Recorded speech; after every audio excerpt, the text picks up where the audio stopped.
What's up, guys? Welcome back to another episode of Behind the Facade. This is a slightly different episode insofar as I took myself out of the studio and decided to go and take you a little bit behind the scenes and take you on an outing to the National Stud Farm here in Ireland, and it's a pretty amazing place. Anyway, I'm only just going to do a quick intro to my guest today, but in advance of this episode, just want to apologize for any poor audio quality.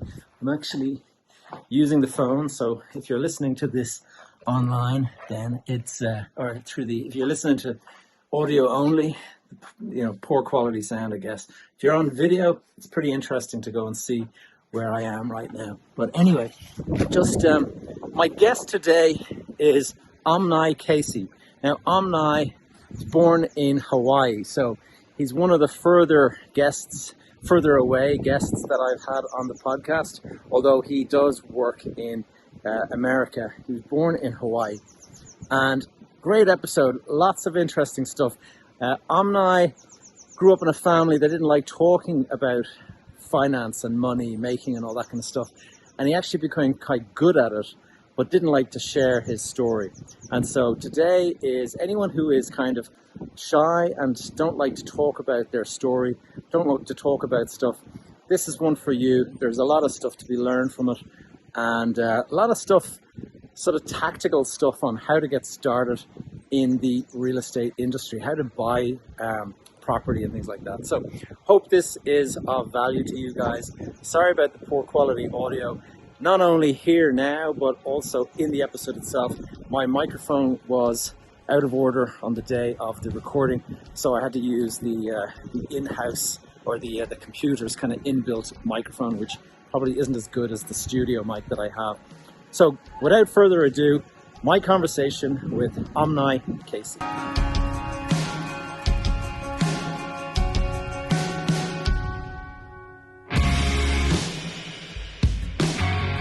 You are listening to Behind the Facade, and I am your host, Gavin J. Gallagher. On this podcast, I explore the mental and emotional game often playing out subconsciously both in your mind and the mind of everyone else in the real estate or property investment market. The key to success in this game is to master your mindset and behavior, to take control of your thoughts, your emotions, and most importantly, your ego. Welcome to the show. Omni Casey, welcome to the podcast. Thank you. Excited to be here, Gavin. It's great to have you, Omni, and it's going to be, as again I've said to this in the last couple of podcasts that I've done, I've actually been talking to people based in the US and stuff, and I'm obviously based in Dublin in Ireland. So for me, when I sort of say, where are you based, where are you calling in from, it's always an interesting answer. So tell us, where are you calling in from? I'm actually from the U.S. and I'm on the East Coast. I'm near Washington, D.C. in Northern Virginia area. Lovely. And you said, we were just talking before we came on air, and you said you're originally from Hawaii, did you say? That is correct. Yes, I grew up in Hawaii. All my family's still in Hawaii. Started my business investing career out there, and my wife's from the Northern Virginia area. So at some point, I told her, hey, we could do real estate. We can do real estate anywhere we want. And she quickly, a few weeks later, decided, all right, we're hopping on a plane and heading back towards the East Coast where her family was. And it was nice to be able to have that option. Great. Well, Omni, and I pronouncing your name correctly, and thank you for filling me in on how it's done. But for anyone who's listening, it's spelled O-M-N-I, and a lot of people will be thinking, why isn't Gavin calling him Omni? Anyway, let's get on to the, you've written a book, and we're going to get into that. But before we do, I mean, the book is The Cash Flow Breakfast Club, and it's all about your real estate lessons and stuff like that. But before we get into all of that nice detail, I would like to give people listening a sort of a little context into who you are and how you've arrived at, this stage in your life where you're writing books about and giving advice and helping coach people in real estate. So could you just give us a little bit of maybe backstory, a little context fill in, paint the edges for us a little, and just so we have an idea how you arrived in the real estate industry? I'd be happy to. I don't tell my story that often. I'm fairly new at telling my story, and I actually resonate with your story a lot, Gavin. Had some success over the last 20 years in real estate investing, but primarily I have not shared that with friends, with family, with colleagues up until really the last couple years or so. And that's probably a personal limiting belief of, people are going to judge you or whatever it may be. I chose not to. And so now being able to talk and share my story is rewarding, although very nerve-wracking. It usually leads to being able to help people. So I'm excited about that. But as I mentioned, I grew up in Hawaii, very entrepreneurial family. My father owned several businesses, roofing, construction, waterproofing. Some of our childhood jobs were like on the construction site. So been around properties and real estate and hard work most of my life. And my mom was an entrepreneur as well. She ran many home-based businesses through catering, through gift baskets and customer service. And that allowed her the freedom and flexibility. One of her goals was to be able to homeschool me and my siblings. And there's 8 of us. We have a very big family. There's 10 total, 8 siblings. Sound like an Irish family. Yeah, exactly, right? And so at some point they just say, you know what? We want to be able to control the education and provide the quality that and beliefs really what was important. And so they homeschooled us and provided that ability, and I'm grateful for that. At some point, we all chose to go into public education or various forms of education as we grew older to get more involved in sports. But it really was the freedom or the flexibility for them to choose that, that entrepreneurial spirit. And so I never really knew what I wanted to be. Like some kids know they want to be an astronaut or a firefighter. I never knew I still don't know what I want to be when I grow up. I'm still working on that. But I did know I never wanted to be an employee. I just, there's something soul draining about the concept. And it's probably because I had role models who were not employees that kind of took their own schedule and life in their hands. They won and lost with their own efforts. I love that concept. And so I got into business building and actually started several businesses throughout the years. Eventually I read the book Rich Dad Poor Dad. And it's a very popular book by Robert Kiyosaki. He's from Hawaii as well, so it kind of like connected with me. And I don't know if it changed my life. Maybe it did. It validated what I was feeling, validated what I was thinking, and up until that point, felt like I was maybe weird because everyone's talking about their dream job going up, and I was like, that sounds terrible. And so that helped me along the way to kind of say, all right, here's a path. Eventually found real estate. So I like real estate. I love business. That's what it comes down to. It turns out real estate is an amazing business. There's beauty in the business of real estate. So I became a real estate investor. I've been doing that for almost 20 years. Along the way, I also got my license in 5 different states as an agent and a broker and a coach. And turns out, I love coaching and training on this. So there's so many things that are involved business-wise, but it all ties to real estate, and my identity has become, I'm not the investor guy, and so that's, once again, I still don't know what I want to do when I grow up, but that's who I am, and it feels good to, maybe I kind of had an identity crisis most of my life. I finally have that identity that I'm proud of, and I'll probably be that for the rest of my life. That's a great way. And so, in terms of, you've never been an employee. So, I mean, tell us some of the jobs that are some of the businesses that you created, because I can relate to this. Like my first job or my first business, we'll say, was a fake ID business when I was back in school. And I called it a business because it was my pocket money. And then I got into car valeting, and I used to, every weekend I'd go out and I'd clean cars.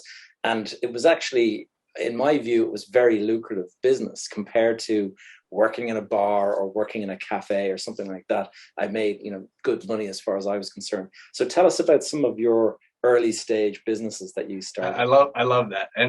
And to say I was never an employee is not accurate, because at some point I got jobs. I just made sure that there are always jobs that I can control my outcome. So they're typically in sales. at some point in Hawaii, I sold surfboards, and I was part of the biggest surf company in Hawaii, and we taught surfing, but my income was directly related to my efforts, is really what it came down to. I started a retail business with some college buddies in the mall. We had a store in the mall. We don't know anything about retail, but we wanted to be our own boss. We got a small location and slowly expanded beyond there. I quickly realized I hate the retail the business, right? I hate the retail side of things. And what were you selling? I'm sorry, what was that? What were you selling in the retail business? So we were still teenagers at that point. So things that we cared about. So it was clothing. It was really customized belt buckles, and we were attracting people basically of our age, right? That don't know what they want to do with their life, but they want to look cool. So we had those things as well. And I got the crash course in running a business, understanding that you need to pay your lease no matter what, whether you have a profit or not. Understanding you can't hire employees if there's no profit. So if you don't have any profit, you have no employees. You are the boss and the employee and the janitor at the same time. So a lot of hard knocks, lessons, which I value. It just was not it drained my soul to be in a mall the entire day, because I felt like I was still an employee, although I was an owner of the business. And surfing. Yeah, exactly. It wasn't no time for surfing once I committed to that. And then real estate really gave me that freedom, that focus to say, all right, here's the creativity. Every single, transaction, every single property, there's some creativity that I'm able to use. And I control the outcome of how profitable that will be. I've actually when I started a project, a big project, I suppose at this stage it's about 13-14 years ago, and I couldn't get any tenants to move in, any retail tenants to move in. So I decided I'll start the first one. I'll start a retail business, and when people see how well it's doing, they'll all want to open stores in that development. And that was the theory anyway. And so I started a ladies' fashion boutique, and I brought a lady in as a partner who kind of did all the buying and stuff. And I realized very quickly that I don't like the retail business. And some of those lessons you discussed totally resonate with me, because I was the landlord and the business was supposed to be paying me, and I had to kind of forgive the rent because there was no rent. There was no way that this business was making enough money. I'll say the aha moment I had during that process was looking around. We made friends with these other retailers, right? And some were successful, some were struggling, some were just starting out, and the common denominator was everyone was paying rent. Everyone. So the one person winning no matter what was the landlord. And I was like, that was the aha moment. I'm like, all right, I need to, fire myself from this position and figure out a better way to be the landlord. And so that was a great, insight there. And it's interesting. What age were you when you started the process of kind of getting into real estate itself? I was early 20s, maybe 21-ish or so. Thinking about it for a while before that, but my first acquisition and get actually like committing to it, right? So it's the learning process before that, but until you actually dive in and make a commitment and say, this is me, I bought this, or this project I'm working on. And since then, it's the only field that I've really poured all my effort into through multiple angles. Right. And that first deal, was that after you read the Rich Dad, Poor Dad? It absolutely was. So Rich Dad, Poor Dad put me on a path of business, right? And understanding, business. And it wasn't specifically real estate at that point. It was just business in general. And it was actually while I was working at this surf shop, selling surfboards to people that have way too much money to spend on surfboards or whatever it is. And it's on your mind, right? So you're thinking about it. And so you're just kind of talking to it about everyone. And the people I'm working with are like, that makes no sense. What are you talking about? And it really, I met some of my first mentors through as customers of that surf shop and just talking about it. And they're like, well, what do you do? And you're buying a $3,000 surfboard. No one in their right mind should buy a $3,000 surfboard, right? So tell me, business owners, and then real estate investors. And, finally found a real estate investor that we connected, right? We connected on surfing, we connected on a few things. And then I just kind of slowly just weaseled my way into like, I'm just going to help you. Like, I didn't even ask, can you be my mentor? I just said, hey, I want to help you. What can I do? I want to add value to you. And he was like, okay, we'll show up at this place tomorrow. And it was history. And I did a lot of grunt work for a very long period of time, and kind of helping him on transactions, learning just concepts of things that didn't even have names back then. Like, he did the Burr strategy before the Burr strategy was a thing.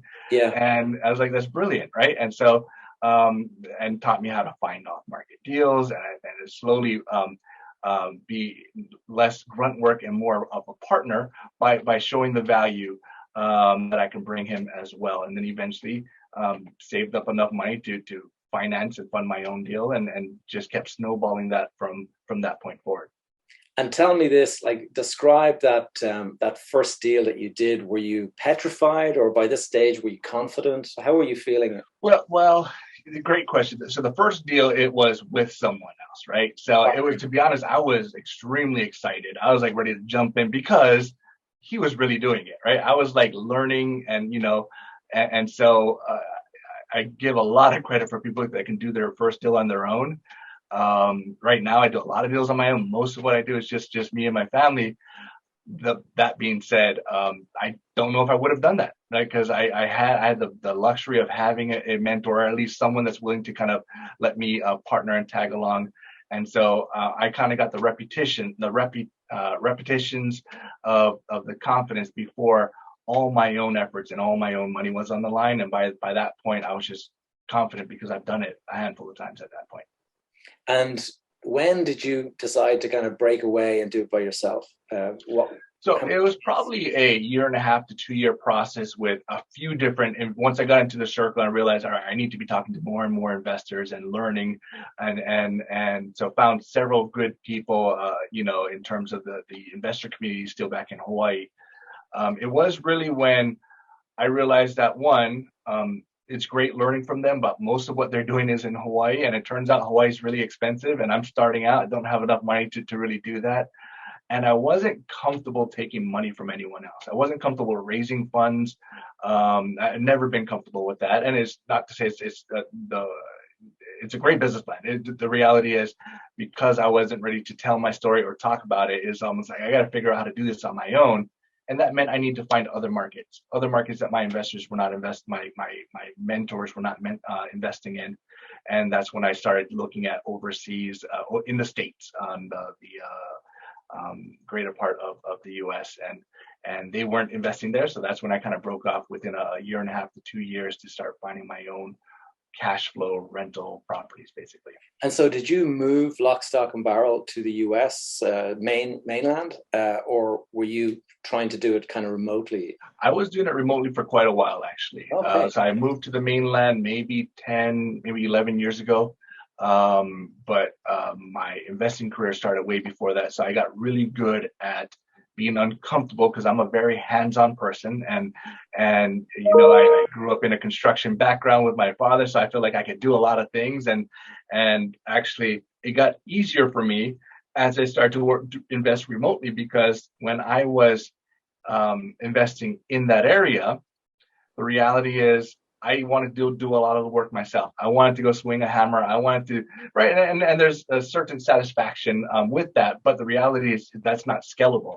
Yeah. And it wasn't until I was able to say, all right, I got to fully vet, hire, trust, find a system to hold accountable people, a good team to run this project for me. And once I perfected that, it became much, much easier. And that's scalable, because that is a fraction of your time. Sure, you're paying people to do the work, but if you're doing more deals, it just becomes a bigger portfolio at a faster rate. And so are there any sort of tips or strategies, or, like if you're going to do that kind of remote working, because obviously you're hugely reliant on a couple of trustworthy people at the other end. So what would you say are the number one things that if somebody was thinking of doing something similar, where would you say is the best place to start? Yeah, it's always an evolving process, because even to this day, if I'm trying to break into a new market, right, I still feel the butterflies, because there's like, I know my market, I know the markets that I'm in, and I'm comfortable. I can just buy it, but I'm like, that looks like an interesting market. So I've evolved my process over the years. What I do now, which is not what I did back then, but first thing I do is I actually find and try to network with good investors in that area, and get to know genuine good investors, not for a mentorship at this point, but just say, hey, how can I help you? And it's typically I'm willing to be a private money lender and fund on their deal. Like, what, a small project, if they're doing what I think I want to do in that area, how can I partner? Can I fund in some way? And that allows me to put eyes on their project, and it's more resources, not time, and learn and dabble on whether or not I want to be in that market. And then at that point, I build a good relationship. I decide if I do want to go in, then I have the benefit of connecting with their team, interviewing their team, see if I want to use them as well, and then maybe get more recommendations. A lot of what I do is cash flow, so it's buy and hold rental. So the most important two people in my team are my real estate agent and my real estate property manager, because I rely heavily on the boots on the ground. And sometimes I need to do renovations, sometimes they're big, sometimes they're small. So the contractors are involved, but by far, I usually get those recommendations once I get my agent and or my property manager in place. Yeah, that's a great thing. And I mean, in terms of, you mentioned mentors a couple of times. Like, what was the best piece of advice that you got from your mentors? Best piece of advice. Yeah, it's probably, how do you phrase it? Work really, really hard to be unemployable. Yeah. And I didn't understand it. But over the years, I was able to figure out work really, really hard to become unemployable. And then the second part of that is, fire yourself as often as possible. So once again, that comes to that entrepreneur, business owner mindset. Unemployable means you never want to work for anyone because, one, you think you have a higher value, or you don't want to be tied and you want that freedom. And I think I've had that mindset, but I think I had to earn the right to be unemployable, because for a very long period of time, I didn't want to be employed, but I needed employment. I needed income. And so I had to work really, really hard to be unemployable. And then the fire yourself as often as possible, it really, in the later part of my career, has paid off. It's always figuring out, how do I build a business? And I don't like the word retire, because I think I'm going to work forever. I love what I do, but always figuring out how to exit to the next thing, and putting the right people in place. It's who, not how, and hiring the right people to still run a profitable business where you can take a step back. You can do something, oversee it, have the income from the project, the investment, or the business. And then if you want to retire, great. If not, then it's, what are you building next? And I love building things, and I'm always going to be building things. So I got to fire myself quite often so that I can continue to build things. And so, in all these situations that I've seen over the years, the investment business can be a roller coaster ride. And we talked about this at the outset. I mean, did your first couple of deals go really, really well, or did you have any nasty surprises during your portfolio? I've had, so I would love to say every single one of my transactions were brilliant and I was a master. It doesn't happen that way, right? The reality is I have lost money on deals. I've done deals that should have been 6 months that ended up being 2 years, right? And just as recently as during the pandemic, like the supply chain, I had a very quick, I don't do a lot of fix and flip projects, but every once in a while when I buy a portfolio, there's a property in there that, all right, I'm not going to keep that one, so I'm going to renovate it and sell it versus keep it. And this should have been a 3-month, maybe a 4-month, rehab. Ended up being close to 2 years just because of supply chain, because no one's, checking on permits, no one's working, right? And I'm not to say I'm the only one that had that issue. However, if that was the only deal, if I was like relying on that deal, I don't know what I would have done, right? And so it's the reality is you always have to have the backups and the protections, because not every deal works well. I will say I think I've been luckier than most, because my strategy has rarely been reliant on equity, rarely been reliant on appreciation, natural appreciation. I do focus on cash flow more than anything else. Not to say that equity is not beautiful, it is. But if I buy a property today and it doesn't appreciate ever, or it drops in value by half, my initial strategy will still work because that cash flow will make sure it's always a good investment. Clearly, if it appreciates in value and you're able to refinance or you're able to do something and pull out equity, that gives you the chance to recycle your money and accelerate faster, but it's not a requirement, for the strategy that I use. Interesting. And do you have any, habits or behaviors that you would put down as being particularly, success, a contributor to your success? So I think that's a really good one. There's several. I think I'm really stubborn. So I'm not afraid to fail. And maybe it's because I wasn't telling anyone that I was failing, and so maybe I really am afraid to fail publicly, and so that's why I kept my journey a secret for most of my career. But personally, I'm not afraid to fail. I'm willing to do it as long as I'm making a calculated risk, and I know that the upside's way bigger than the downside there. And if it does fail, I have a backup plan, and plan B is still gonna hopefully be okay. So I think that's key. But several years ago, just completely changed my life, changed my business, was when I kind of implemented the miracle morning concept. So I'm not a morning person at all. Never have been, probably never will be. Hal Elrod, I don't know if you read the book, Yeah, but I read it. Yeah. it changed my life. It really has. I realized that I've been living in a fog my entire life. That's the only way I can describe it, because as you know, if you put yourself in this intentional state in the morning before everyone wakes up, and you're slowly pulling the layers off of the fog, and you're putting yourself in what is called the flow state. And if I'm able to get a good hour or 2 hours or 3 hours in this hyper focused flow state, I probably get more done in those 2 or 3 hours than the entire week combined with distractions, right? So if I kind of do the calculations, where normally in a normal day I might have, sure, I'm working 8, 10, 12 hours because I work hard, but is it really productive with all the distractions? It's maybe 30, 40 minutes of real productivity. And if I'm able to get 3 hours of productivity in the morning, like, it's almost like I have 2, 3, 4 times as much time as anyone, else that I'm competing with. So I call that my superpower. I call that me lifting the fog. And that's probably changed and has allowed me to even dream bigger than what I was doing at that time. That's a good one. Yeah, I'm a big proponent for the early mornings. I get up at 5 every morning, and I go and I have a whole sort of routine, a little bit like the miracle morning that you go on about. I was going to ask you obviously you've established yourself now as a broker as well, as an agent broker, and you have other brokers working for you. Tell us about that process, about, because being an investor and then starting a brokerage business was that kind of a strategy to get more deal flow? Or tell us about your decisions around that. Absolutely. And I get the question a lot because I am a broker licensed agent. I'm in 5 states, and I don't actively practice and help people buy real estate anymore. I'm more on the coaching and training side.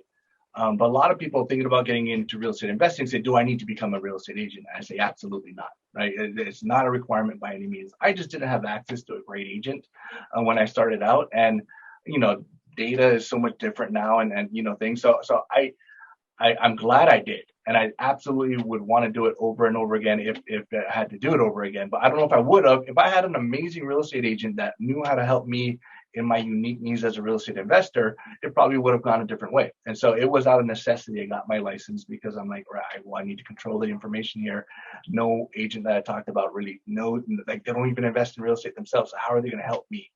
And so that was really the concept. And it was really solely for data and information. And then I stumbled across my first client and helped them buy a home. Like, literally stumbled. Someone walked in the door. I'm right in Waikiki, right across the Waikiki beach. Someone walks in. I'm the only one looking up data. They're like, hey, we're looking for an agent. And I'm like, there's no one here. Like, well, we're looking to buy a home. Can someone help us? I'm like, there's no one that can help you. And then they're like, well, what about you? Are you an agent? I'm like, well, I guess I am an agent, right? And so almost reluctantly help someone buy a home, right? I'm not saying it's that easy to pick up a client every single time, but the reward that I found helping them, right? It's just a little bit different. And then the economics of it, the business side of it. It is a very scalable business. And so I started to dive in, found a mentor on the real estate agent brokerage side, and said, all right, if I want to put some time and effort into this as well, I'm working on my passive income for through real estate investing, but it's easier if I have active income. So can I work on my real estate agent business for active income, and could I get really good at that? And was lucky enough to make a lot of money as a real estate agent as well, and that funded and accelerated my ability to buy real estate. And so almost everything I made, I pour into real estate investing, and then that funds the passive side of our life. So it was reinforcing it the whole time. Correct. And was there a particular sector that you were sort of brokeraging deals in? Was it residential? Was it commercial? Yeah, primary residential is really what I did, starting out in Hawaii, where half my career was. And, on the investment side, quickly shifted to multifamily, small multifamily. My specialty is I buy portfolios from a landlord, like a mom and pop landlord that might own 10, 12 buildings, small residential properties. It's often hard for them to exit at the same time. Selling them one at a time is a pain, or sometimes they can't even do that because they're all tied to one portfolio loan. And their lenders say, no, you need to exit it all at the same time. So over the last few years, my focus has been really helping them exit. And, I get a discount because of that. And they're happy about that discount because it's easier for their life plan as well. And then I typically back my way out of some of that portfolio. I sell off the ones that I don't want in the portfolio. I typically don't keep single families anymore, and then keep small multifamily or mid-sized multifamily. So my main focus is buying mid-size, but I do quite a bit in terms of I've had pieces of land, development projects, commercial buildings be a part of these portfolios, because if it makes sense cash flow wise, that's where I start. And then I can back out of just about anything, with the appreciation or value add plans. And tell us about your decision to move. I mean, you mentioned that it was because of your wife that you moved to the mainland, is it? Yes, that's it. Her family's from here. So we actually tried to convince her parents to take an early retirement, move out to Hawaii. And they did actually. They did it for about a year, and they're not ready for retirement. And so at some point they moved back to Virginia. And I just saw how that impacted my wife. And not to say I don't need my family. I love my family. But all my family was there, and we had them this entire time. So I kind of had this conversation, and I was mulling it over for a while. I'm like, I can get my license there. I can invest closer to that area. It makes sense. Real estate gives you the freedom to be able to do that. And I said, hey, you know what? We can be successful anywhere we want. If you want to go there, we'll make it work. And I'm like, there's like a 3-year plan in place in my head, right? Because I have active transactions going on. I got to close these out. I got to set up my team to exit. It was probably closer to 3 weeks from that point, from that conversation, that she was on an airplane, flew over there. So she was excited, and I had to just figure out, like, all right, we didn't have a great transition plan, but we made it work, and we set up our business out on the East Coast, and it's been great. Love it.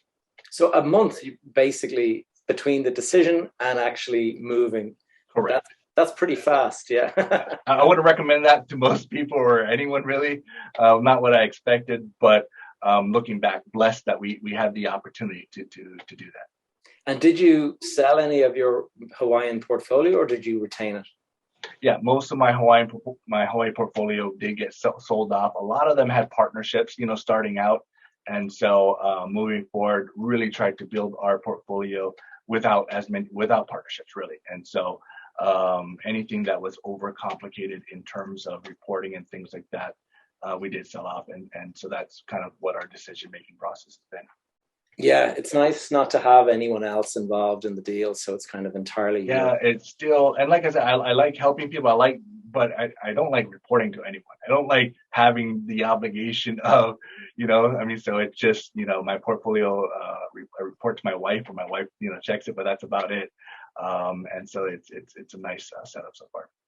And I mean, for people who are listening that don't know anything about Virginia, I mean, what are the demographics like there, like with the capital city or the main city? Yeah, we're Northern Virginia, narrowed down even more. We're in Loudoun County. So economics wise, we are typically the highest earning income per capita in the United States. And the second highest is our neighboring county. And the third highest is like 2 counties over. So there's a lot of money in this area. There's a lot of government contracts. We're 45 minutes from DC. So it's a beautiful area, kind of close to country, but there's just economic booms in this area that we've been blessed with for so long. The downside of that is it increases real estate values so much, right? So it's very, very expensive for your typical person trying to live here. If you bought real estate last year, you're happy because it went up. If you bought real estate 5 years ago, you're happy because it went up, right? So there is a lot of appreciation in these markets, and you got some markets with an average sales price of $600,000, and you have some markets with an average sales price of $1.2-1.3 million or so, and then you have the grand mega mansions that are maybe most of our politicians and senators might live in right down the road as well. So it's a beautiful area. It's very diverse. It is really a cultural mixing pot as well, which I love, because that's growing up in Hawaii. That was very similar thing with so many economic and backgrounds, to learn from and benefit from, and so that's where we live. And in terms of just as a kind of an aside, I've noticed that when you've got good capital appreciation in a kind of city location or something like that, often I find that the yield is quite low in terms of rental yield. Is that what you found as well? So it's like it's the big ticket price with lots of appreciation, but you're only probably eking out 3 or 4% or something like that. The trade-off in buying in any market with appreciation is typically it's gone up so much in value, and because it's not right now just starting to appreciate, right? It's been appreciating for the last 2 years, 3 years, 5 years, 10 years, and the rents never scale to the same level. And so in high appreciating markets, you're not going to get that cash flow. Any market, though, that you look at, a sub-market of that market might not be appreciating as much, and the cash flow is a better range, right? So typically, I divide markets by cash flow markets and appreciating markets. And I know every market has a combination of the both. And when someone comes to me and says, "Hey, I want to strategize, I want to do something," I just need to know what's your focus? Do you care about passive income? Do you need income? Do you want to retire at some point with cash flow coming in? Do you want to create a nest egg somewhere? I'm not a big fan of the big nest egg concept, because with inflation, it's always been an issue, but now it's a bigger issue more than ever, right? So you thought you needed $3 million in the bank. Turns out that buys you nothing anymore, right? So you need 10 million, and it's always this moving target that you'll never get to. So I like cash flow through rent, because rents do increase with appreciation typically, and it does scale with inflation better than most things out there. So I figure out, kind of explain that first, because most people just think I need to invest, but they're not thinking what, right? And I'm not saying it's right or wrong to be in appreciation or cash flow. It's just different. And if you're trying to get both, you're probably going to get subpar options for both. So go all in on appreciation. If you can stand not having the cash flow, you're going to have a better appreciating asset if you do that. Or go all in on cash flow. It's probably not going to appreciate as much, but you're going to have a better cash flow asset. So it's dividing the markets, dividing the properties. And that's why primarily I focus on the multifamily. Multifamily does not appreciate with the regular market as much, because there's not a lot of buyers for a duplex, triplex, or fourplex, or even something up to a 20-unit building. It's typically only investors that buy that, right? And the investors only based on numbers, not emotions. Where your single family home buyer, I'm going to pay $50,000 over because you put that beautiful granite in there, and it is emotion driven. So yeah, it's so true. I do focus on that cash flow. Yeah. No, it's interesting you say that, because I can totally relate. I mean, you see when you go and view a property, and you can see maybe it's an open house or whatever, and somebody else is there, and you can see the husband and wife, and the wife is already kind of measuring the kitchen, Sure. And you just know they absolutely are going to be after that house. And whereas the investor will be kind of, no, I'm not hung up on that granite worktop, That's exactly it. Yeah. So Omni, tell us a little bit about your book, and I mean, what is the primary, driver and the primary lessons that you kind of expound. Yeah. So the book's name is Cash Flow Breakfast Club. Finally, I'm excited. I got my author copy. It's not published out yet at the time of this recording, but I wrote it a few years ago, actually, and probably never planned to publish it. But I just needed to get my experiences on paper. And it was, I started to, once again, I mentioned I did most of my investing without publicly training anyone about it. And really, most of what I do right now is, it sounds weird to say, like most of my actions are guilt driven. I have this tremendous guilt for not helping people along the way. People that I should have been helping, people that should not be thinking about or worrying about money to the level that they're worrying about it now. They probably could have been in a better place if I had the courage to just like open up, right? And my fear was they're going to reject me or tell me that I'm stupid or whatever. But I should have been able to get over that. So a lot of what I am is doing right now is trying to make up for maybe the sins of my past, not sharing it. And this was like therapeutic for me to write it down, thinking, this is it. And so I never really planned to publish it, but then that gave me the confidence to start training people. And I started training my agents, my real estate agents under my brokerage. And all right, if I could help anyone, I'm going to help them become financially free because they're making a lot of money as real estate agents, but it doesn't really matter, right? The moment they stop selling homes, they don't make any money, right? And most people are not great at saving or setting up that passive income. So I've helped a lot of agents make a lot of money over the years, and still they're like, I don't know how to retire. And so that's been my focus. I started this kind of this group of just agents training, and it really was not just how to be an agent, but you got to go buy some investment properties. Like your goal needs to buy X amount of properties of cash flow to get to this financial freedom plan. So I created these step-by-step kind of processes. And the book, I eventually decided to publish it. Last year, I committed to publishing it, and I rewrote it in a parable format. So I took myself out of the equation, a lot of the exact same transactions and stories, but it was more comfortable. I realized that the block was I never really wanted to tell my full story. Hesitant about that. So I created this fictional character that just happened to live in Hawaii, that happened to grow up as become a real estate agent, that happened to start investing, and it's easier for me to tell that story. And so that's really what it is. So it's a story, it's a manual, and it's basically if someone says, hey, I need your help, I want to learn how to become financially free through real estate investing, it's basically what I would tell them over a 3 to 5 year period, step by step, put into the book. So it sounds a little bit like Rich Dad Poor Dad, actually, isn't it? Well, I would say my inspiration, obviously to get into this is Rich Dad Poor Dad, and it has very similar themes and concepts as well, and a lot of the lessons that are ingrained in me come from Rich Dad Poor Dad and so many other books, along the way. And so I reference books, I reference authors as well. Someone that finds a mentor and is learning through the mentor, and then you can kind of vicariously sit in this one-on-one, learning experience of this newbie wannabe, slightly cocky investor, learning through the experience of this mentor that's kind of sharing the knowledge, and you kind of make some mistakes along the way with him, and you have some successes, and it's a journey, not a destination, but it's been fun writing it and fun talking about it. Yeah, it's something that I've tried to do myself, is write a book, and I find it so difficult, the process of writing, whereas starting a podcast has been an awful lot easier. I find it easier to talk and ask questions and try to kind of create that rather than sitting down over a typewriter or over a keyboard and just like typing away. So it's definitely a discipline. It's definitely something, a skill I did not have.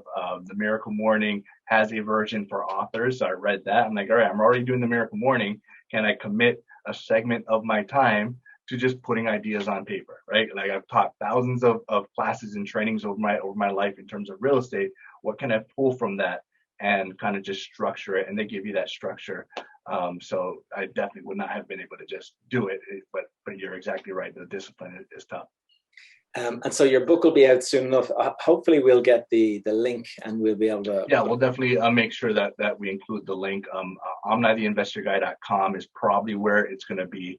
That's my personal website, and then we'll probably funnel to that book in the next few weeks or so.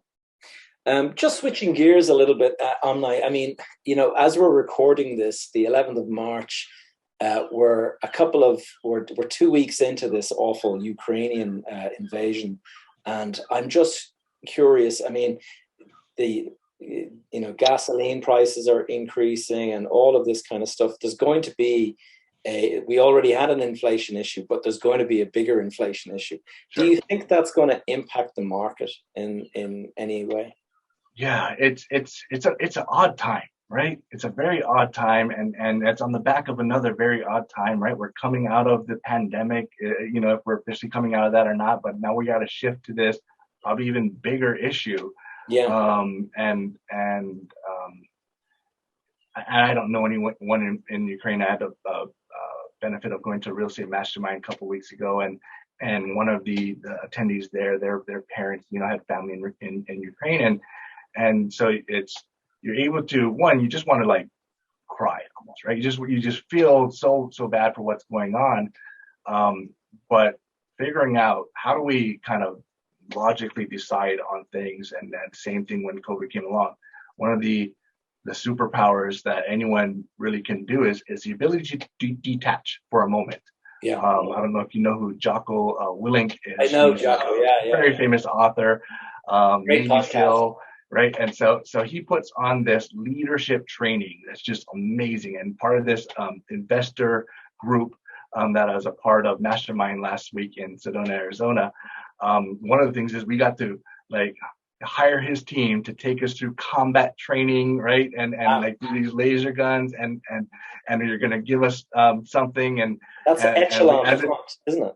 Yes, that's exact echelon front. So we went through that whole day. It was the most amazing thing ever, and you realize that all right, we're all some pretty smart people in that group. We're successful, smart people, but like we just look like idiots running around. Like they gave us very simple directions, like walk in a straight line, go talk to this person, and come back. And we couldn't do it because there's these distractions, right? We're looking down the scope of a gun that's not even real. And our focus is like this. And it wasn't until I had the ability to, they rotated who's going to be leaders. And I had the ability to be a squad leader or some sort of leader of my small segment group. And I went out there and I'm like, all right, I'm going to protect you guys. I'm going to shoot the bad guy. I'm going to do this. I'm going to do this. And then like our, what are they called? The instructors. They just came up to me, just turned my gun off. He's like, there, I helped you. Now lead. Right. And so I'm thinking like, I got to go out. I got to hunt. I got to kill. I got to protect. And then it really says, you got to detach. You can't do anything to help your people other than detach and lead. And so the ability to detach, now my focus was there, and I was able to do this. I'm like, all right, well, what was the objection? All right, walk in a straight line. Go talk to this person and come back. We can do that. Let's forget about the distractions there. So I guess that's a long-winded way to say, no matter what we're dealing with, whether it's Ukraine or COVID, finding moments, not the entire life, but finding moments where we can just detach and just have a clear view of how does this affect me? Where do I see this going to go? Because so many decisions are made on emotions, especially during war, especially during pandemics. And emotion usually is not a good indicator of sound business principles. And so if you can figure out exactly how do I detach and how do I think about what's going to go on there, yeah, there's probably going to continue to be inflation. It's probably going to increase at a higher level, especially when it comes to oil and gas and things like that. There's going to be a lot of fear. I think the stock market is just going to fluctuate quite a bit because it's just so fluid in terms of people reacting on emotion. But if we talk about real estate, the core principles are supply and demand. Core principles in supply and demand, and I don't know how it is, in various parts of Europe, but I'm pretty sure it's very similar to here. There's just such a drought of supply. There's just such a lack of supply, and we've been in that drought for a while. COVID, the pandemic made that even worse. And we had built up demand for a while, and then we had this like floodgates of demand, and so now we have like record low supplies, and it's not just because people don't want to sell their home. No homes are being built. No homes are being built for the last 10 years. The supply chain issue, and so if you just like logically look through, there is no way we're going to meet the supply, unless we can just snap our finger and magically make 1 million more homes appear. It just doesn't happen. Right. So there's going to be, you could plan out 2 years, 3 years, 4 years. All right. We're slowly meeting that supply, but it's nowhere near that level that we need. Yeah. And so because of that, I'm confident in at least my strategy within real estate. Do I think that there might be some values going up and going down in some markets? Absolutely. So I'm focusing still, once again, a lot more on the cash flow side, because if the values drop, the cash flow doesn't really drop. The cash flow typically stays the same, if not goes up. So what about it will be interesting. Do you take on much debt when you're buying? I love debt. I do. I love debt. I typically, over the last few years, a majority of my purchases are cash purchases on the portfolio side, and then I try to burr and refinance out of them. And so if I could add 30-year debt, amortized, that's my favorite. That's probably why I stay in the residential small multifamily space, because I don't love everyone like, and there's many friends that do syndications and big apartment buildings, and I've invested as an LP side on those, and it's cool. I know there's so much opportunity there. I don't love the forced decision that I need to make in 5 years or 7 years or 10 years because of the commercial debt, the balloon payments on most of those. I'm not against selling things, but I would love the option to never have to sell something. And if I'm having to refinance in 5 years or 7 years, I'm having to kind of wager on what that market's going to look like then. Yeah. So I do take on debt, but it's only amortized 30-year fixed. Okay, fixed for 30. That gives you a great safety net, because you know exactly where you stand. Yeah. Yeah. I'm conscious of time. Omni, we have these final couple of questions that I ask all my guests, and I've actually thought up a new one that I started asking. I think it was Neil in one of my recent interviews, and I said that there's a spectrum of people, investor. You're either a gambler or you're an analyst, and one extreme is terrible, and the other extreme is terrible because you'll do nothing or you'll overspend. Where would you say you find yourself in that spectrum? I love analytics. I do. And I think one of my my superpowers has been really good at analyzing, because I do have those fears. I do have, and I'm my wife, who's a co-author on this book, is the most conservative person you'll ever meet. And so she's nervous about, so she owns a lot of real estate with us, but she would sell it all in a heartbeat, right? Just so the reality is I need to learn how to, one, not just analyze, but be able to educate to that level as quick as possible so that we can make a quick decision, because many of these things you need to make a decision very quickly. So I'm probably weighted on the side of 60-40, more taking the risk, maybe a little bit more, but heavily conscious of the importance of the analytics, because I can't make a decision without the okay of someone that needs that full analysis there. Yeah, that's a good one. And I asked you what's the best advice you ever got, but what is the one bit of advice that if you had the opportunity to speak to yourself 20 years ago, what would you say? What advice would you give yourself? Sell nothing. Buy as much as possible and never sell anything. Like, the only thing I regret is when I sell real estate. That's it. And not to say I haven't made a lot of money selling real estate, but the reality is if I could have figured out how to keep everything that I bought, not to say it would have made sense, but that's really it. I'm in the mode of I want to acquire and keep and improve, but that would be it. Sell nothing.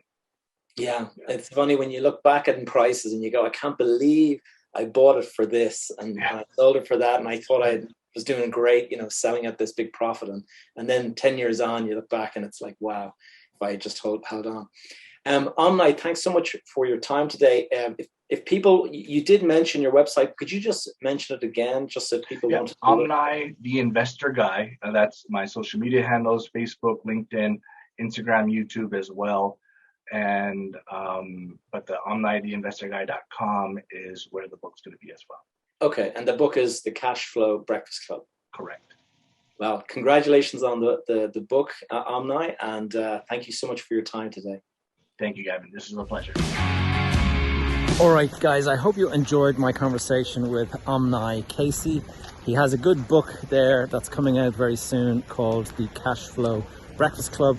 I'll go and put a link below if it's out at the time of this podcast release. So, as usual, I'm going to tell you to go and subscribe and like the video if you're watching on YouTube. If you're listening, please leave a review on the usual podcast platform. And as always, join the Facebook group and community, and you can kind of get in contact with me.